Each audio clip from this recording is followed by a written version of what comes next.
Good afternoon, everybody. Welcome. My name is Hisham Mahana. I'm the professor of head and neck surgery at the university here and also the director of the Institute for Global Innovation.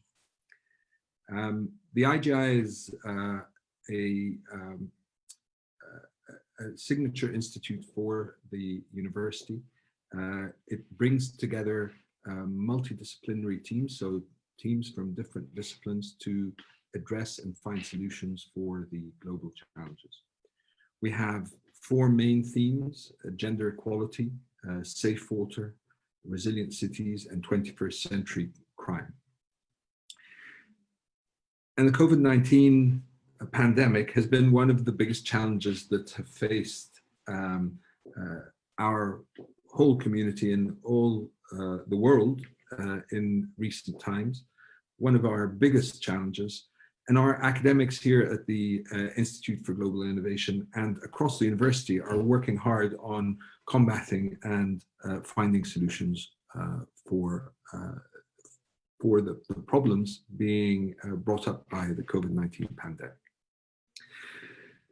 In terms of the series, as one of the things that we wanted to work on was this series that we have, the Living with the Pandemic series, where we bring academics working on aspects of research and perspectives from different aspects of the pandemic, looking at different aspects of the pandemic and how they're impacting the world and how they may impact the world. And to share those experiences and to share those insights with us, and to give you, the viewer, the chance to ask questions. Our first two episodes of Living with the Pandemic were viewed over 16,000 times and have, and the first three have been seen something over 40,000 hours of viewership. In fact, I'm fancying myself as a chat show host now, but I think I've got a little bit way to go. So these episodes are focusing on doing things differently and how the pandemic is affecting the world. And one of the important aspects of the effects of the pandemic is the economy and trade, not just locally or nationally, but globally. And so this episode today is focusing on the economy and trade. And as you can see from the title, it's a play on the 1992 slogan for the Clinton campaign, "It's the economy, stupid," highlighting the importance of the economy, not just to voters, but actually to the public in general and its effects and the importance of it. The format of the episode is that we're going to have three excellent speakers give you 10-minute talks about the different topics. I'm pretty strict with timing and I interject when the 10 minutes are over. And that's really to allow you to enough time at the end of the session, the episodes or end of the talks, to ask questions and for our speakers to provide the answers. You can ask the questions through the Q&A function on Zoom if you're joining us with Zoom. And if you're on Facebook, please put it into the Facebook page and we will collect them and ask them here. Now, moving on, I'd like to welcome our speakers. So if our speakers could turn on their videos, please.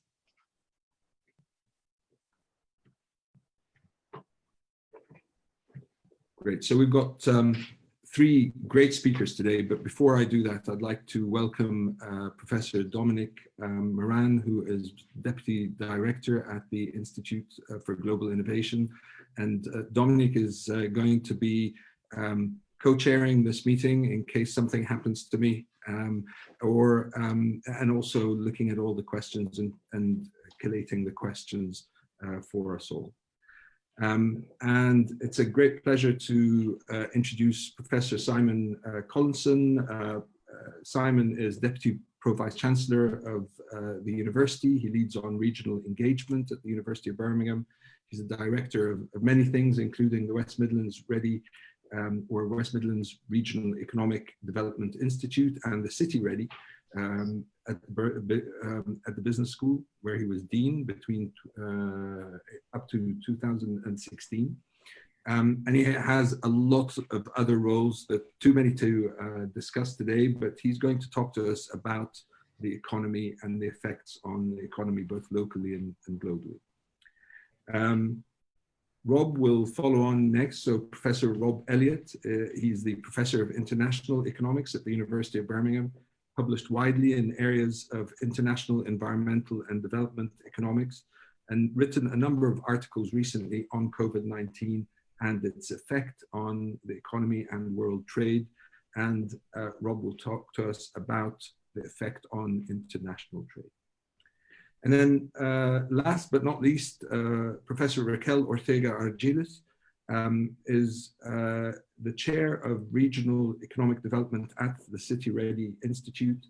And her research focuses on regional inequalities and policies in areas of innovation, entrepreneurship and competitiveness. Her current research is contributing to the UK in a changing Europe and rebuilding macroeconomics as an SRC initiative.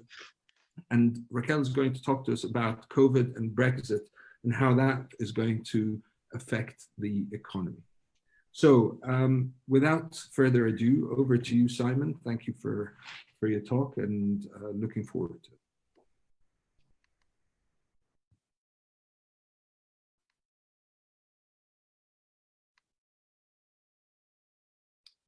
So thanks very much, Chair Hisham, and good afternoon, everyone. I hope you can see my slides by now. So the exam question, how long will the economy take to recover? And I think more particularly, why should we care about this? Now, academics can tend to complicate things. This is complicated.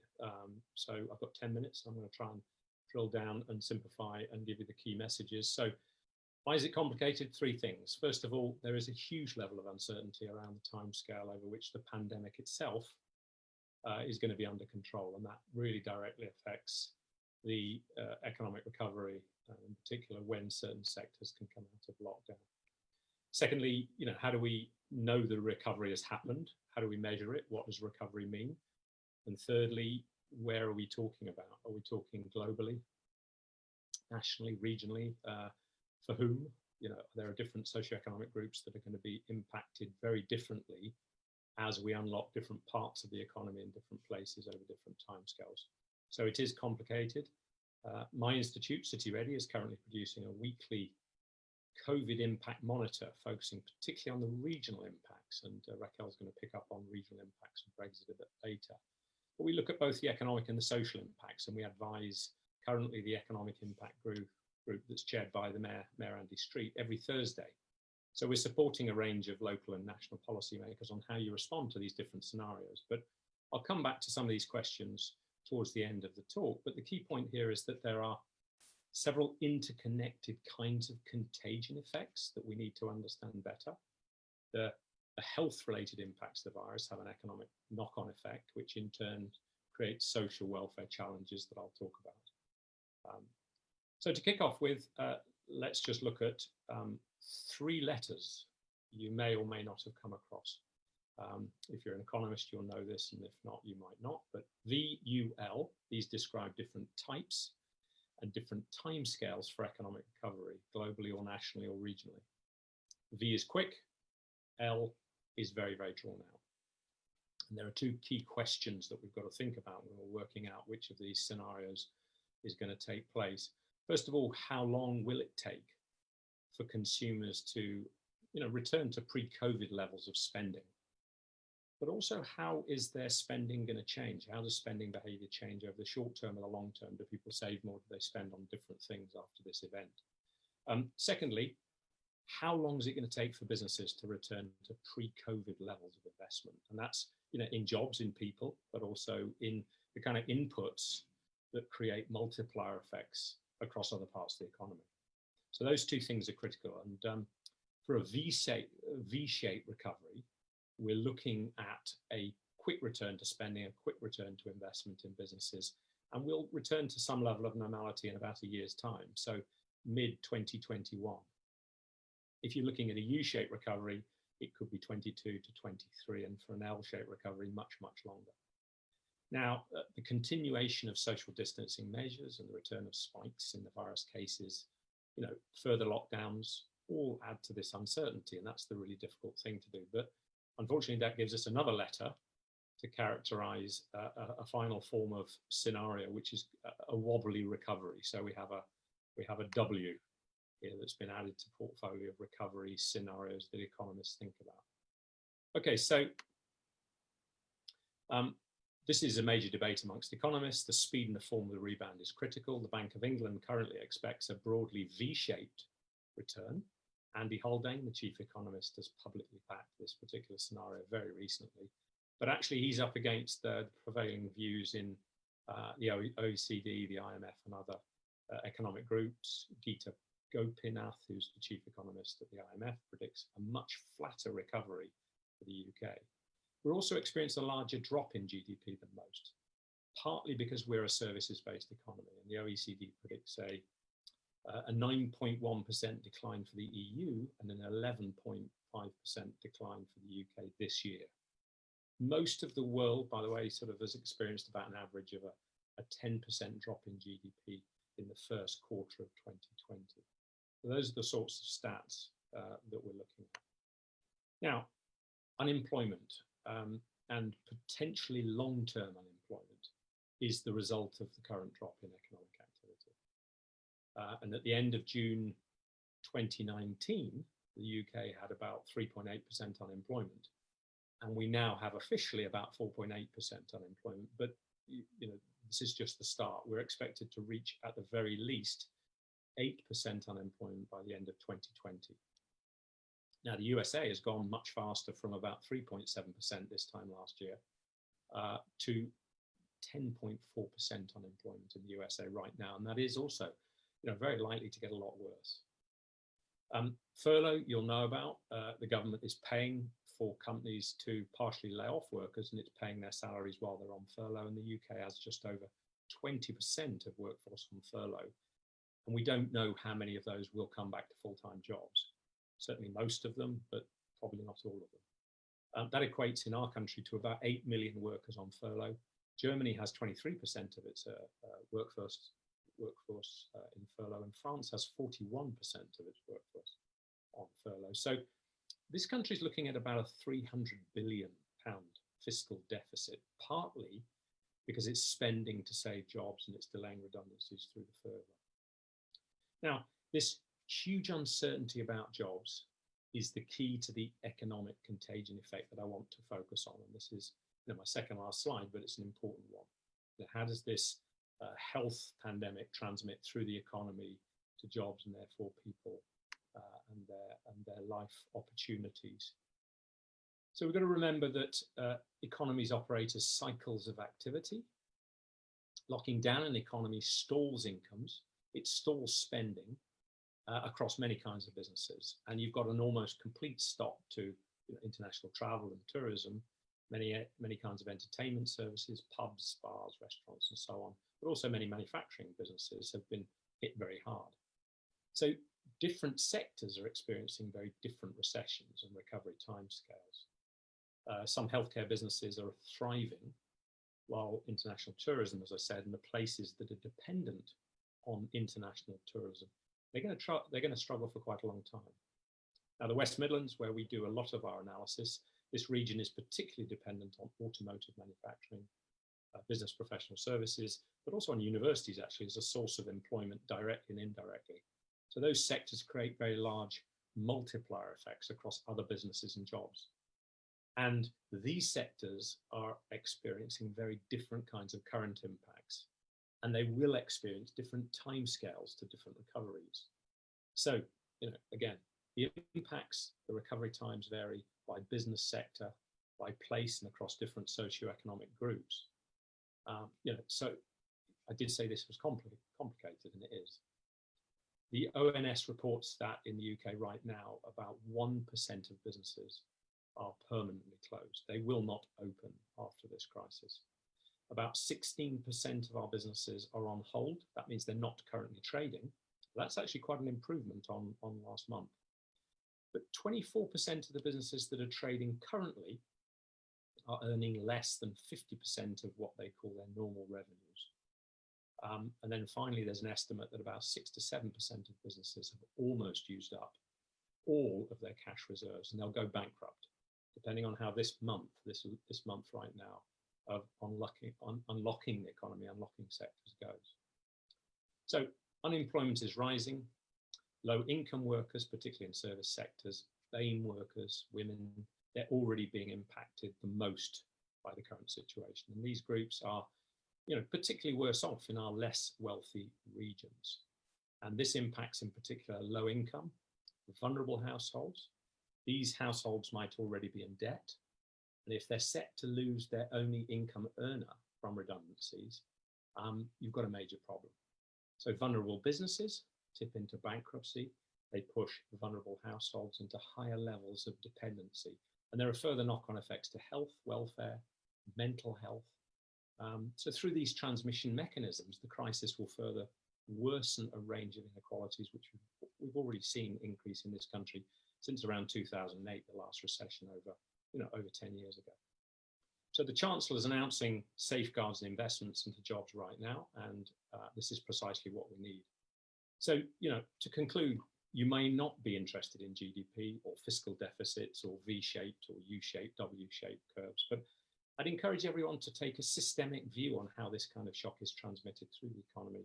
It impacts real lives, people, and communities. And the difference in the speed and the type of recovery will mean a huge difference to the long-term social welfare of many communities and the challenges and the daily lives lived by literally hundreds of thousands of people in this country. And that's basically why we should care. So if you want to see more of our work at City Ready, do go to our website, and I'll stop there. Back to Hisham, our chair. Thank you very much. Thank you very much, Simon. Very sobering talk, and we'll be looking at more of the aspects just now as after in the question and answer session. So thank you for that. Rob, may I pass over to you? And Simon, thank you for that. So Rob, if you'd like to. Thank you, Hisham. Just share my screen. Okay, thank you very much and for the invitation and a fantastic talk by Simon. The very quick link between trade and GDP is clearly if GDP falls because of health concerns and slowing down of the economy, this will reduce trade. A reduction in trade is going to further reduce GDP, and this is going to be exacerbated by restrictive trade policies, which is something I'm going to discuss in this short 10-minute talk. So let's look at an overview. I'm going to briefly look at what's happened to global trade patterns, what are the threats to the global trading system, what might a post-COVID-19 trading system look like, and will there be a great trade reset? And some of the figures are going to be similar to the previous talk. Here's the trade contraction so far. Now we're looking at 27%. The interesting thing here, putting this in context, is we can see the financial crisis of 2008, 2009, where we did have the big 25% fall, and this is what you call a classic V-shaped recovery, very steep V-shape, and this is kind of looking at the optimistic scenario. But where are we now? Remember, we're in the middle of the pandemic still. If you look at this figure here, you can see, if this is from UNCTAD, you can see the quarterly growth of this minus 27% in trade. The yearly growth rate is lagging, of course. Predictions of UNCTAD are for around 20% reduction in growth over the year for the global trade. I mean, that compares with what Simon talked about, a 10% reduction in GDP. So in a sense, we've got an exaggerated effect in international trade. And I'll put this next figure in very quickly. And of course, where we go with this depends, of course, on how the pandemic evolves, and crucially, on some of these trade policies and government stimulus plans that we'll discuss in a minute. I put this figure in the last minute, and you can see similarities here. These is for international trade. You can see the trend line. The yellow line here was to continue up, the optimistic scenario and the pessimistic scenario. Of course, an economist, I'm kind of in the middle of these two, maybe erring towards the pessimistic scenario, and I'll explain some of those reasons why. But let's look at regionally. This is the International Advanced Studies and Global Challenges. What's interesting here, if you look at the quarterly one figures in the first column, compare those with the second column for April, which is the last numbers available, you can see the US in April, big declines in imports and exports, big export decline of 30%. Latin America, big fall in exports and imports. Africa, again, big decrease in exports, which is going to be some concern.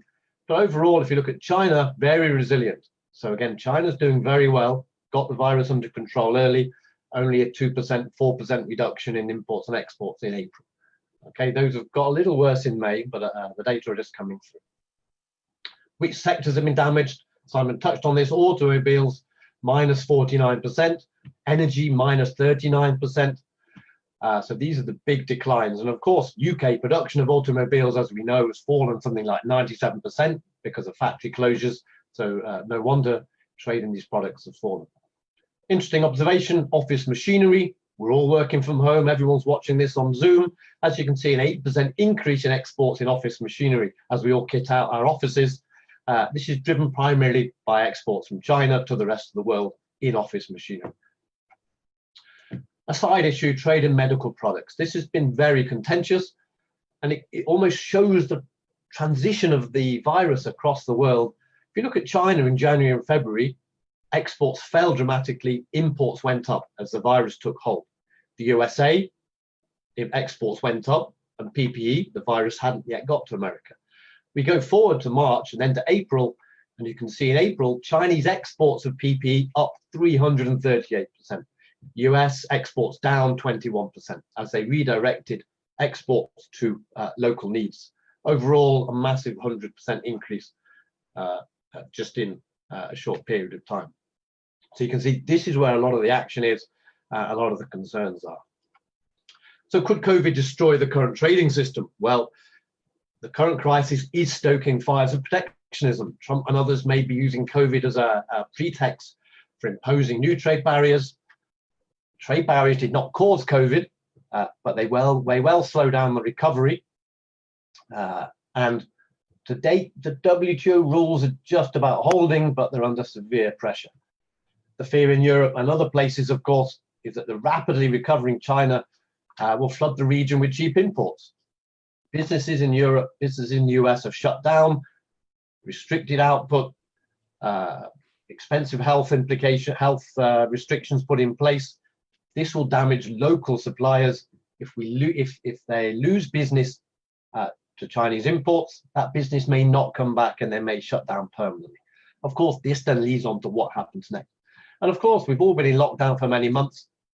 Employment, Simon talked about unemployment, consumption norms, these could have a dramatic impact on traditional trading patterns. We may just consume less and different products. The worry really is new forms of protectionism. It's less about import tariffs, more about export restrictions on medical supplies, the use of export restrictions on food security, and these domestic stimulus packages, which may aid domestic firms, but will distort international trade. What was notable, and Raquel may touch on this, was intra-EU export bans on PPE. So this was within Europe. Very quickly within Europe, individual countries put their own bans up.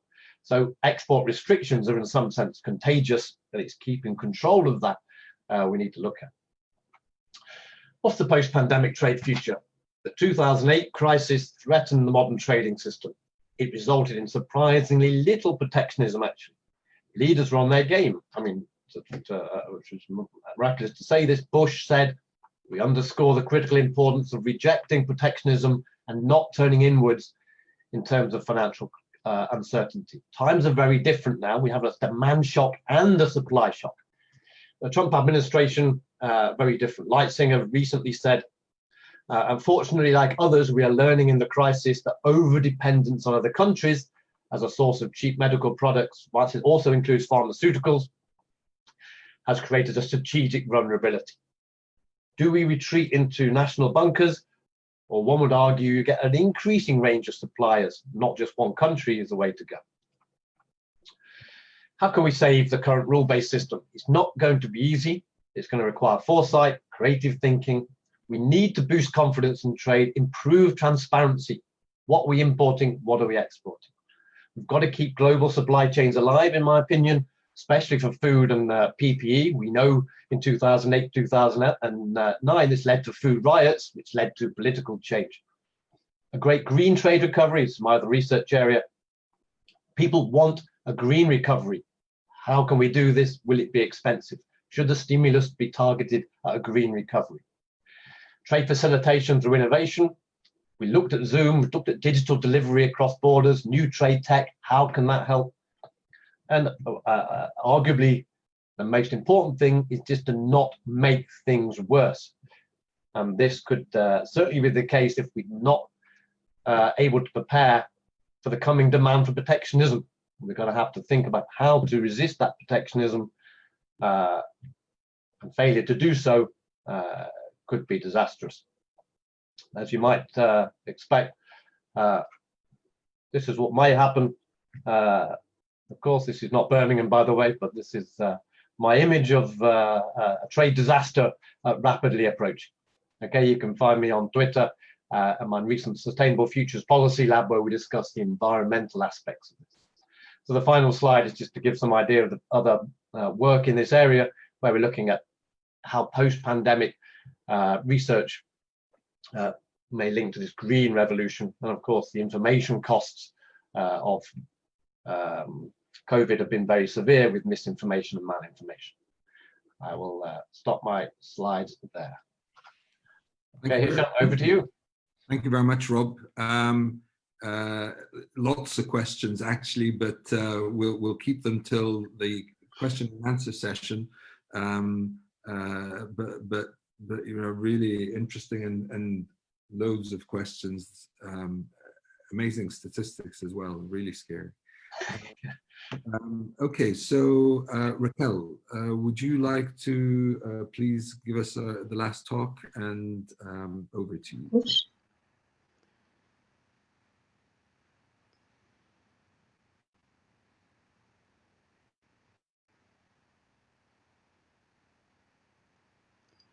Thank you very much, Hisham. I hope you can hear me well. I want to thank also the Institute for Global Innovation to invite me to present today. So what I'm going to try to do here is to put COVID in the context of Brexit and in the context of the situation where the UK is. And I would like to explain a bit how COVID might have an effect on Brexit, and also which are the situations that they make COVID and Brexit a bit similar and different.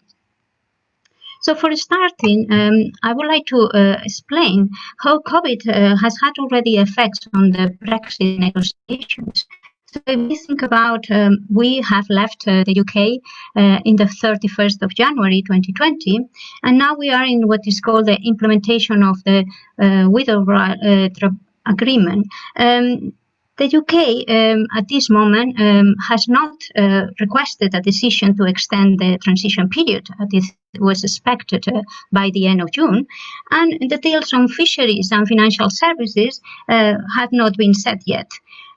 So somehow COVID has affected Brexit negotiations, because all the second round of negotiations in March were cancelled due to the impossibility of have these negotiations face to face. But also at the same time, COVID-19 has reduced somehow the capacity of local, regional, national, and also European governments to deal with Brexit preparations, as they somehow have been focused more on combating the COVID-19 outbreak, and also focusing on the recovery plans. COVID-19 at the sectoral level has also created additional cost for firms and sectors and have somehow reduced their time and also their financial position to prepare for Brexit. We have seen the presentation by Simon, who was focusing on the recovery and also the predictions by different institutions on the drop in GDP and also the potential increase in GDP in the next year. So here I have put some of the forecast for the UK and also for the EU. We can see that some of them, in the case of the UK, are in the range of 9 to 11.5 in 2020, if we only consider one hit of the COVID-19. By considering a potential double hit or a second wave, the OECD forecast a reduction in GDP in 2020 around 14%. If we think about the very last European Commission forecasting that was released yesterday, we see that the forecasting for the UK is around UK growth on 2021 of 6%, Euro area growth of 6.1%, and EU growth of 5.8%. But in all these assumptions, there is the upper bound assumption that everything remains exactly the same. They do not consider the potential exposure of these economies to Brexit. Here you have our estimations of a UK Brexit risk exposure of 12.2% of the GDP. So together with the reduced recovery that the UK might have, it will somehow show how the UK is going to be more affected than the EU because of COVID and Brexit shocks. Focusing on the effects of COVID and the effects of Brexit on sectors, we can see that there are some similarities and some differences. Here we have some analysis on the industries more impacted by COVID-19. We have seen from the US looking at the stock price movements and assets volatility. We see that airline, oil and gas, and leisure and auto parts seem to be the sectors that have been more affected by COVID. Other effects by COVID is the possibility or impossibility to work from home. So we have seen that by looking at this analysis that has been quite popular in the last weeks, Dingell and Neyman, they somehow rank the sectors by the level of possibility to be done by home. And we see that the most affected ones are transportation, construction, retail trade. So we can somehow summarize that value chain disruptions, lockdown and travel restrictions, and activities that cannot be done by home at home are the ones that seem to be more affected. So linked to auto parts, as already Rob was mentioning, also other sectors such as airlines, hospitality, or travel and tourism, as also Simon was mentioning, or activities such as retail, agriculture, forestry, fishing, or construction seem to be the most affected by COVID. On the other hand, sectors that seem to be more affected by Brexit are connected with all of these services that somehow they provide services to advanced manufacturing that are linked with value chains. And in terms of competitiveness, those sectors that are more affected, looking here at our analysis that we run with the interregional trade data, are sectors connected with manufacture and again fishing and agriculture. So we see that there are some sectors that seem to be look similar. So the effect on manufacture and motor vehicle, the effect of fishing and agriculture, they are sectors that are equally affected by Brexit and COVID at the same time, while other sectors such as legal, accounting, computer programming that seem to be more exposed to Brexit in terms of number of jobs seem to be less affected by COVID. So we see here a disparity on the effects of COVID and Brexit on sectors.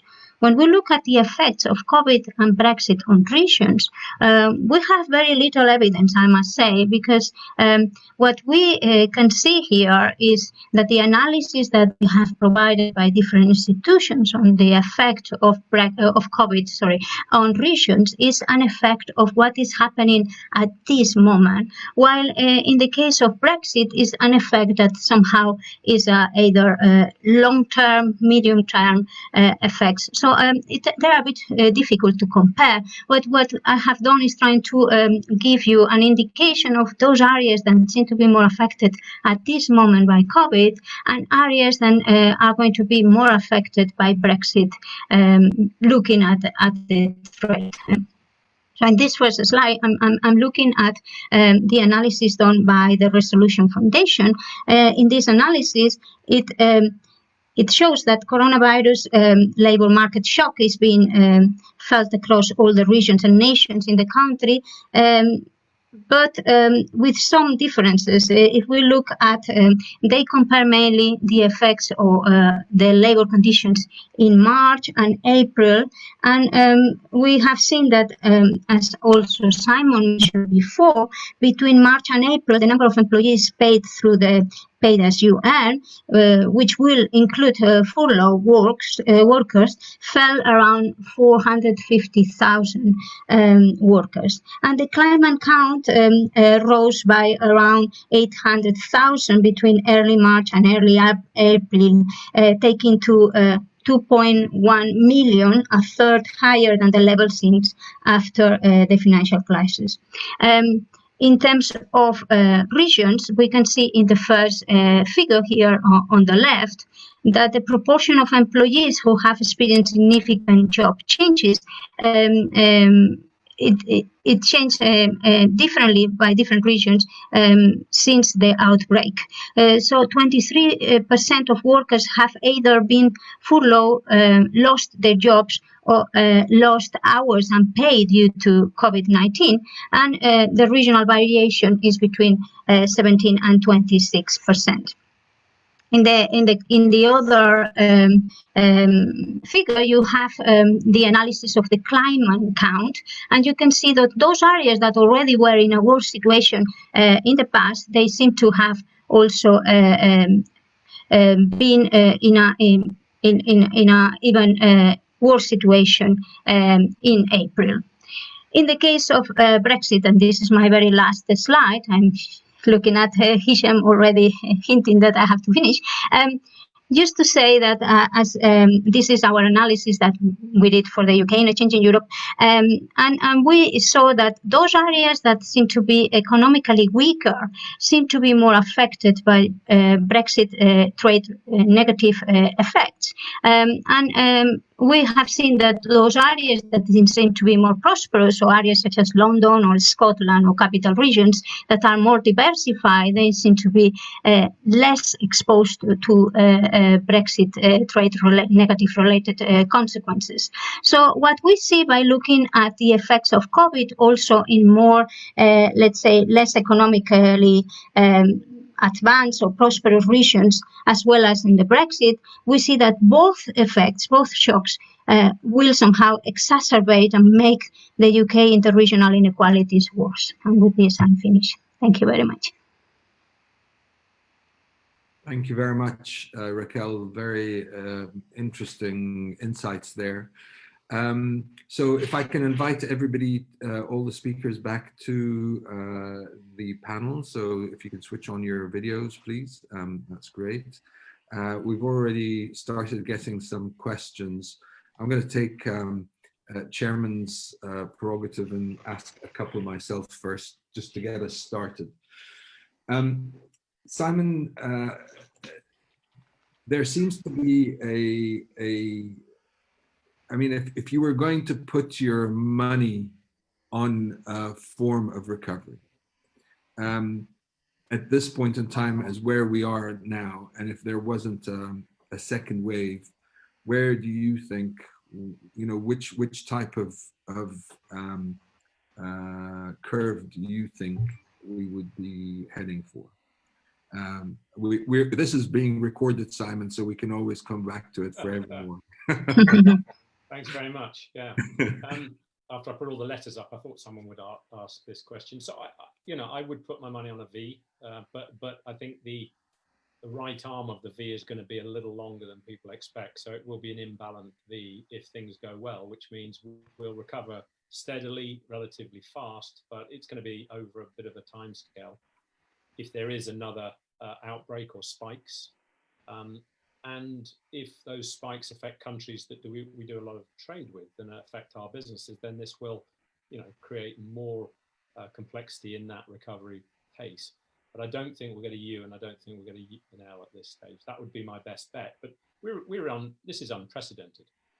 There is so much uncertainty across so many different dimensions and factors, from the health to the economics to the social, that it's very difficult to predict anything at this stage. And a question from Suki asking, realistically, how long can the government maintain the furlough scheme, do you think, Simon? I think it's going to end relatively soon. And I think, we're looking at 300 billion fiscal deficit, that's debt. The government seems comfortable with that at the moment because interest rates are really low. So keeping that level of debt is feasible, but Andy Haldane and others are worried about interest rates going up, which means the debt costs the country more. But I think we've got to, really try and reveal what the true level of unemployment is, and we've got to start letting businesses fend for themselves quite soon. And that's why, in about 20 minutes, Rishi Sunak, our Chancellor, is going to be announcing a number of other stimulations, and investments around jobs and skills that will be not furlough. They won't be the safety net we used to, but there'll be additional boosts to try and get people back into work. And I think that will replace furlough, literally over this coming month and next month. Thank you. Rob, how do you think, you talked about this, the tension between protectionism and keeping trade. How do you think we can keep trade but address this issue of country monopolies on export, for example, with China, and protection of national industries, some of our national industries, for example? So how do you think, is there a balance, or is there a mechanism, thoughts out there on that specifically?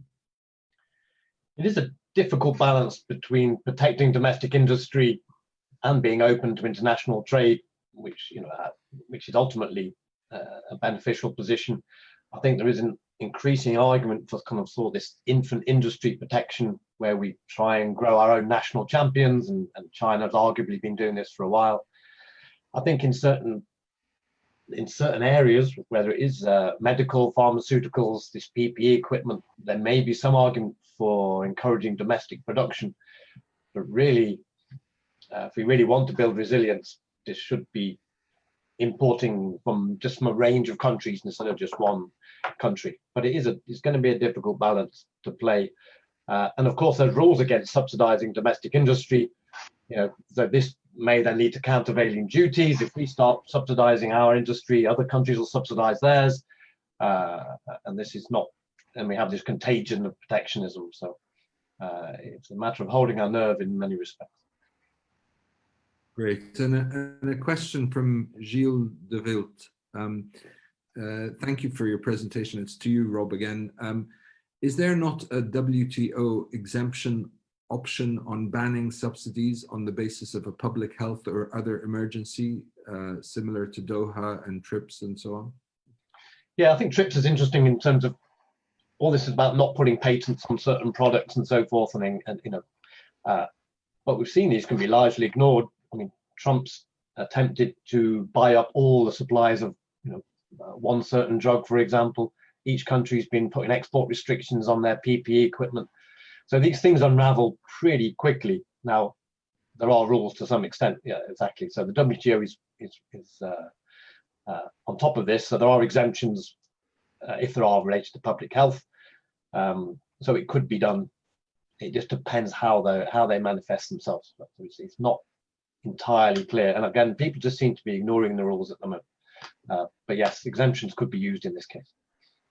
Great, thank you. And Raquel, you mentioned how agriculture, manufacturing, fishing, and automotive are going to be quite hard hit because they're getting, from what I understand, the double whammy. They're getting the COVID effect and they're getting the Brexit effect. If I was to tell you or to ask you, what areas or regions do you think are going to get a double whammy? So they're exposed to Brexit and they're exposed to COVID. Which areas do you think, or which regions do you think are at most risk? Yes. Well, if we look at this moment, I think that many analysis shows that those areas that are more driven by the tourism are the areas that have been hit the most. In particular, in the UK, those areas that they are attracted by international tourism, because of course, because of the reduction of the mobility between countries, and also because of also a reduction of using in the hospitality sector, restaurants, bars, and also hotels. So areas, so the southwest of England that has around 13.6% of tourism seems to be one of the areas more affected. Great. Well, not great, but thank you. And in terms of, I've got a question to you, Raquel, from Anonymous, saying, in your opinion, what's the probability of the Brexit transition period being extended beyond 31st of December 2020? I don't think that there is very much a probability. I think that the changes of government, I think many experts point towards the changes of government and change of prime minister. They seem to be very much sure that they don't need an extension at this moment. And also we see that even some experts, they are pointing out that we are more closer to no-deal Brexit than we were in the past. So I think it's going to be very interesting in terms of Brexit negotiations the next 6 months, let's say, until the end of the year, to see how all the negotiations go, because it has been a huge delay also in many very important areas, such as the fishing, that is probably the area that the UK government wants to settle very, very let's say tightly, because we know that there is a huge community of the fisheries that they were very much pro-Brexit because of the arrangement that they had with the EU. So there are also the issue of financial services as well, that is up in the air, and it was supposed to be already finished by this moment, by the end of June. Right, great, thank you. And Rob, a question from Jonathan Andrews. We've heard that the UK government is going to start selling arms again to Saudi Arabia yesterday in the news. How much do you think the combined pressure of COVID and Brexit is going to lead to what Jonathan calls further ethically dubious avenues, basically? That's a good question. I think there is certainly going to be increased pressure from Brexit and from COVID on the government. My own view is it would not surprise me if we were to lurch down these more ethically dubious avenues. Unfortunately, but I think that may be some economic reality. And of course, it depends on your view on the current government on whether they will or not. I'm not optimistic. Right. Raquel, what do you think? Yeah, well, I have the same view. I'm not very much optimistic.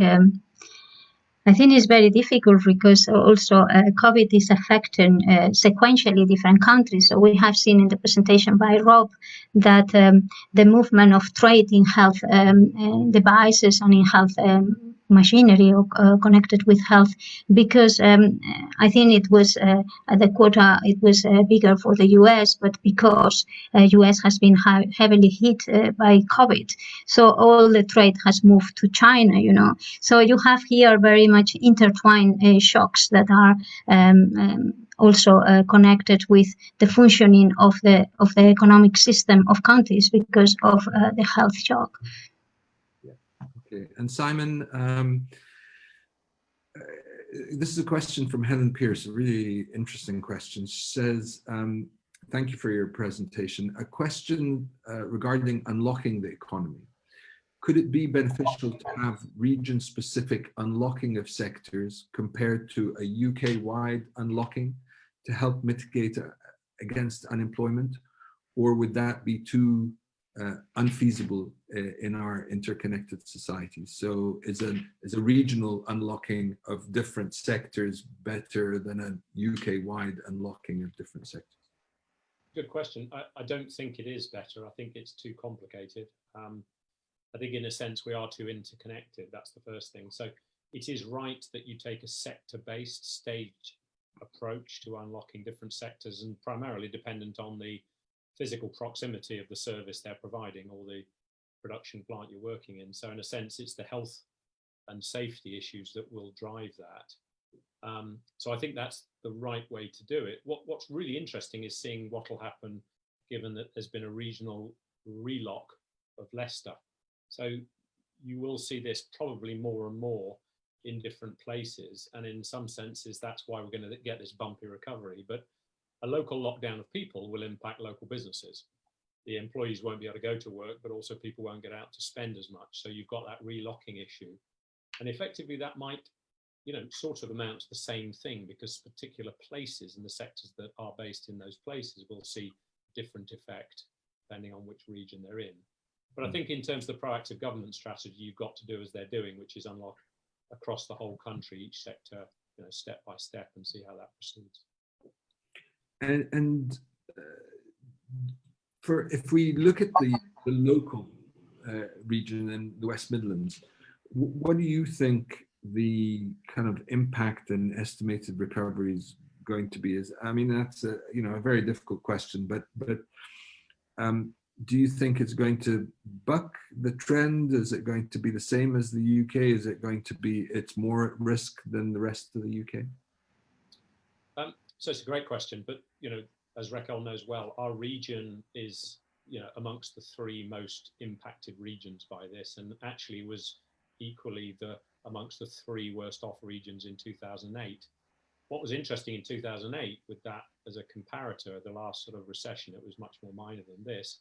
We were the quickest region to rebound. We came back quickest. That was partly to do with devolved power and resources through regional development agencies and the effects that you could do at a local level, which we can't do at the moment, in fact. We're highly dependent on automotive manufacturing. We're highly dependent actually on business professional services, and we're highly dependent on universities. There's a multiplier effect on the economy, and all of those sectors, you know, are struggling a bit. So I think the economy, you know, in the West Midlands will bounce back relatively quickly, but that will be sector by sector. Some sectors, you know, and you look at tourism for Stratford and you look at some of the regional specialisms, it'll be patchy across the region. But I have confidence we'll come back relatively quickly. If we don't, of course, I come back to my main point of my presentation, is that we are also one of the most unequal places, if you like. We have high levels of inequality, high levels of unemployment, low skills relative to the rest of the country. And, you know, the inequalities I mentioned will be exacerbated in regions such as ours if we don't bounce back quickly. So, you know, again, in about 5 minutes, Rishi Sunak is hopefully going to lend some hope to regions by investing in infrastructure and jobs in places like ours. Let's see. It's nice that he's waited until we're finished, though, Hisham, I think. Well, you brought me on to a great segue, because I was going to ask one other question, but I thought actually we're coming to a close. So what I'm going to do is I'm going to ask all the panel ahead of what you've heard from, or what we're going to hear from Rishi, but what do you think the scorecard for Rishi is at the moment in you know, in terms of what he's done to date and what you think he's about to do as well? Is it has he been a good chancellor for the UK, average or below average? You know, again, you know, you won't get your knighthood maybe, but you know, hey. So that's gone already, I'm afraid, Hisham. You know, my view is he's done very well, actually. I mean, I think there's massive complexity and uncertainty. The furlough scheme is superb. I mean, that is one of our highlights. We've done other things, I think, fairly badly as a country. I think the difficulty also is connecting what national government says it's doing and where that actually reaches firms and people. There is a massive set of hurdles between those two things. A lot of the things they've announced quite rightly at the national level haven't reached the local level because of the very centralized structure of our economy. But as an individual, I think he's doing really, really well under difficult circumstances. And Raquel, what do you think? I do think that has done well in some areas. I still, maybe because I'm Spanish and I just really like the bulk power, I think that there is a long way to go. And I think that also, as many other institutions have pointed, that COVID seems to affect more low-income people and also young employees. I think that, as I say before, polarized regional areas in the UK, such as West Midlands, that has a very young population and has this very amount of low-income people, and also the high-income people are heavily connected with advanced manufacturing that is linked to value chains and is going to be heavily affected by COVID and Brexit. I do think that seeing either today or in the near future more devolved powers and more also independence by the local governments to deal with some part of the budget, it will really, really create more growth in the areas that are more needed in the UK. So I'm still waiting to see what happens. Rob, what do you think? I think he's done very well under very difficult circumstances, so I agree with Simon on that. In some sense, he's a shining light in the current government compared with everyone else. So in that regard, he's done well. In the next speech in 5 minutes, I'm not convinced giving people buying £500,000 houses 15 grand off is particularly useful, but the housing market is already fairly active. So this links back to Simon's inequality and Raquel's inequality point. That may not necessarily be the best policy, but if it gets things moving, people then buy curtains and everything else and build extensions, maybe there's a benefit from that. But if it was targeted more at the lower house price levels, that might be more beneficial. Thank you very much. And look, this has been a fantastic session with great insights, if somewhat depressing insights, but nevertheless hard realities and things we need to think about. I'd like to thank you all for an excellent session. Dom for co-chairing so adeptly, and thank Alex Young and Sue Gilligan for their hard work in preparing the episode. They put a lot of effort into all the episodes, along with our colleagues at Darrow and External Relations and Business Engagement, who really support us a lot in this. And I'd like to thank you all in terms of the attendees for joining and for the great questions. The team will email you for feedback and details on the future events. But our next event is on Thursday, the 16th of July. It's a special episode on Black Lives Matter.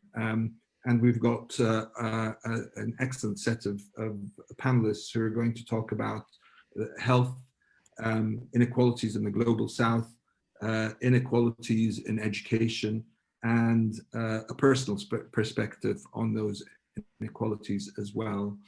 So please do join us. It's an extended session, an episode that we've put on especially on the 16th of July. And thank you very much, and see you all soon. Take care. Thank you. Thank you.